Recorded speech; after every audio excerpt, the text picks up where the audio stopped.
ரொம்ப ரொம்ப டேஸ்ட்டாக சூப்பரான ஸ்நாக்ஸ் பண்ணுறதுக்கு 1/4 கிலோ உருளைக்கிழங்க வேக வச்சு கட்டி இல்லாமல் நல்லா மசிச்சுக்கோங்க. பேனில் 1/2 டேபிள் ஸ்பூன் எண்ணெய் ஊற்றியிருக்கேன். எண்ணெய் சூடானதும் 1/2 டீஸ்பூன் பெருஞ்சீரகம் சேர்த்து பொரிய விட்டுறலாம். ஒரு மீடியம் சைஸ் வெங்காயத்தை பொடிசாக கட் பண்ணி சேர்த்து லைட்டாக வதக்கிக்கோங்க. இந்த அளவு 1 டீஸ்பூன் மிளகாய் பொடி, 1/4 டீஸ்பூன் கரம் மசாலா சேர்த்து தீயை குறைவாக வச்சு கலந்து விட்டுறலாம்.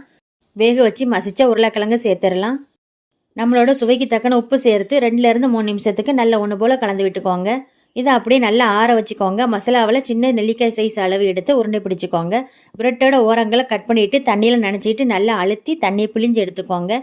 நடுவில் ரெடி பண்ண உருண்டையை வச்சு பிரெட்டோட 4 ஓரங்களால் கவர் பண்ணி இந்த மாதிரி பால் ஷேப்பில் ரெடி பண்ணிக்கோங்க. கட் பண்ண பிரெட்டோட ஓரங்களை மிக்ஸி ஜாரில் சேர்த்து திரிச்சு எடுத்துக்கலாம். நம்ம ரெடி பண்ண உருண்டையை பிரெட் தூளில் எல்லா பக்கமும் நல்லா பிரட்டி விட்டுக்கோங்க.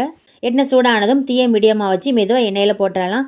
தீயை மீடியமாகவும் குறையவும் வச்சு பொரிச்சு எடுத்துக்கோங்க. இப்போ ஸ்டஃப்டு பொட்டேட்டோ பிரெட் பால் சூப்பராக ரெடி ஆயிடுச்சு. நீங்களும் செஞ்சு பாருங்கள். நன்றி.